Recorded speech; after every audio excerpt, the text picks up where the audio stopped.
இந்த இயற்கை சார்ந்து பேசிய பெரியவர்கள் வந்து நம்மாழ்வார் மாதிரியான ஆட்கள் எல்லாருமே வந்து இதாயிட்டாங்க. இப்போ அடுத்து வந்து இதை வந்து அரசியல் ரீதியாக ஒருத்தர் முன்னெடுத்துக்கிட்டார், சீமான் அண்ணன். அவர் மாடுகள் சார்ந்த மாநாடு, மரங்கள், கடல்லம்மா மாநாடு அப்படின்னு நீர் சார்ந்தது அப்படின்லாம் மாநாடு நடத்திக்கிட்டு இருக்காரு. இதை எப்படி பார்க்குறீங்க? ஏன்னா ஒரு தரப்பு வந்து இவர் வேலை விட்டு இல்லாமல் இதெல்லாம் பேசிக்கிட்டு இருக்காரு அப்படின்னு ஒரு தரப்பு பேசுகிறாங்க. மாடுகள் ஓட்டு போடும் மாதிரிலாம் கேட்குறாங்க. இப்போ சீமான் அவர்கள் இந்த இந்த இயற்கை சார்ந்த இந்த முன்னெடுப்புகளாக ஒரு மாநாடுகள் நடத்திக்கிட்டு இருக்காருல்ல, இதை நீங்கள் இந்த மாதிரியான பணிகள் செய்கிறதுனால இதை எப்படி பார்க்குறீங்க? இது ஆக்சுவலாக பெரிய விஷயம்ண்ணே. ஃபஸ்ட்டு என்னென்னா வந்து இப்போ நமக்கு தெரியும் இதெல்லாம் எடுத்தால் பேசுபொருளாகும், கேளிக்கையாகும்னு தெரியும். அதெல்லாம் தாண்டி ஒரு கட்சி எடுக்குதுங்கிறது பெரிய விஷயம். அது ஒரு அரசியல் ரீதியாக, தேர்தல் ரீதியாக இயங்கக்கூடிய ஒரு பெரிய விஷயம். இதை அவங்க இந்த நேரத்தையோ இந்த இதையோ வேறு எதுக்கோ போட்டு போயிடலாம். இதெல்லாம் தாண்டி இதை கொண்டு போடுறாங்கிறதுக்கு பெரிய ஒரு இது வேணும், மன தைரியம் வேணும். ரெண்டாவது, எனக்கு என்னோட எக்ஸ்பீரியன்ஸில் நான் சொல்கிறேன், என்னோட எல்லா கட்சி ஆட்களும் இருக்கிறாங்க. ஏன்னா நான் முழுக்க முழுக்க வாலண்டியர்ஸ் கூட தான் பயணிக்கிறேன். ஸோ இதில் எனக்கு வந்து இப்போ ஒரு இடத்துல வந்து மரக்கன்று வைக்கணும், ஏரி குளங்கள் சரி பண்ணணும், வாலண்டியர்ஸ் வேணும்னா ஃபஸ்ட்டு வர்றது நாம் தம்பிமார்கள் தான்.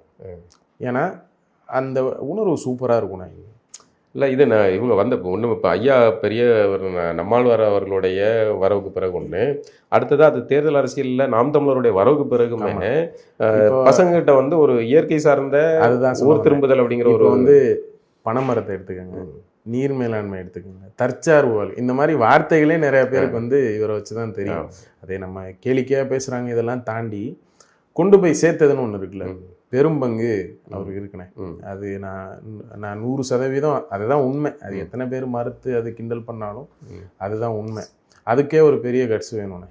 அவங்க வந்து தேர்தலில் ஜெயிக்கிறாங்க வர்றாங்க, இதெல்லாம் தாண்டி இந்த மாதிரி விஷயங்களை எடுத்து பேசுறதுக்கு வேணும். அந்த இதை தாண்டி எனக்கு தெரிஞ்ச இந்த நாம் தமிழரில் இருக்கிற அந்த வாலண்டியர்ஸோட உணர்வு வந்து பயங்கரமாக இருக்கும். இப்போ நீங்கள் வந்து இப்போ நான் ஒரு மரக்கன்று வைக்கிறதுக்கு ஒரு லேபர்ஸை கூப்பிட்டு அவங்களுக்கு இவ்வளோ சம்பளம் கொடுத்து வைக்க சொல்கிறேன்னு வச்சுக்கோங்க.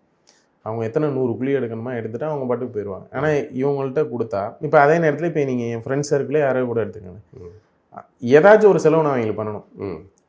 ஒன்று இப்போ சாப்பாடு இது பண்ணணும், அண்ணன் இது பண்ணுறோன்னே அது அப்படி ஏதோ ஒன்று இருக்குது. இவங்க வராங்கன்னு வச்சுங்களேன், எதுவுமே நம்மளை இது பண்ண விட மாட்டாங்க. அந்த வேட்கை இருக்கு, அவங்க உணர்வோட எடுத்து பார்ப்பாங்க, சூப்பராக பார்ப்பாங்க. இதை தாண்டி நமக்கே நிறைய விஷயம் சொல்லி தருவாங்க. அந்த மாதிரி ஒரு விஷயம் உணர்வுபூர்வமாக அதை வந்து சூப்பராக இருக்கும். அப்புறம் வந்து நல்லா இருக்கும், அந்த தொடர்பு சூப்பராக இருக்கும். என்னை வந்து அவங்களோட ஒரு இதாகவே எடுத்துக்குவாங்க. இப்போ மற்ற இது கூட நீ இந்த கட்சி அந்த கட்சி அப்படிங்கிற ஒரு இது வரும், கேள்வி வரும். நீ ஏன் எங்கள் கட்சிக்குள்ளே வந்துடக்கூடாது அப்படிங்கிற ஒரு இது வரும். ஏன்னா நம்ம எந்த கட்சி சார்பாக இல்லாததுனால நம்ம பொதுவான ஆளே நம்ம இயற்கை சார்ந்த பணிகள். இவங்களை பொறுத்த வரைக்கும் இந்த பணிகளை வந்து ஒன்றா அரவணைச்சு இது பண்ணிக்குவாங்க. அது நல்லா இருக்கும். இது மாதிரி அது இல்லாமல் அவங்க இது மட்டும் இல்லாமல் அவங்க நடத்துகிற நிகழ்ச்சிகள்லேயே நீங்கள் பரவலாக எல்லாருமே சொல்லுவாங்க, அவங்க நடத்துகிற நிகழ்ச்சிகள் சுத்தம் முடிஞ்ச பிறகு அதை வந்து சுத்தப்படுத்தி அப்படி ஒரு நிகழ்வு நடந்ததுக்கான தடமே இல்லாத மாதிரி எல்லாத்தையும் சரி பண்ணிட்டு போவாங்க. அது அவங்களுடைய சிறப்பாக வச்சு பிடிக்காதவங்க கூட சொல்லுவாங்க. ஆமாம், நாம் தமிழரையும் சீமானையும் பிடிக்காதவங்க கூட அதை சொல்லுவாங்க. ஆனால் சீமானவர்கள் மீது கூட பலருக்கும் விமர்சனம் இருந்தாலும் கூட இந்த தம்பிமார்கள் மீதுடைய இந்த பயணங்கள் அவங்களுடைய பணிகள் இருக்குல்ல, அதை யாருமே குறைச்சி சொல்ல மாட்டாங்க. எந்த எதிர்பார்ப்புமே இல்லாமல் இருக்கும். அது வந்து நான் தான் சொல்கிறேன்ல, ஒரு ஏதோ ஒன்று பண்ணணும் வர்றவங்களுக்கு, அந்த எதிர்பார்ப்பு அங்கே இருக்காது. அதில் வருவாங்க, அவங்க வேலை என்னமோ அவங்களோட கான்ட்ரிபியூஷன் என்னமோ பண்ணிட்டு போயிட்டே இருக்கும்.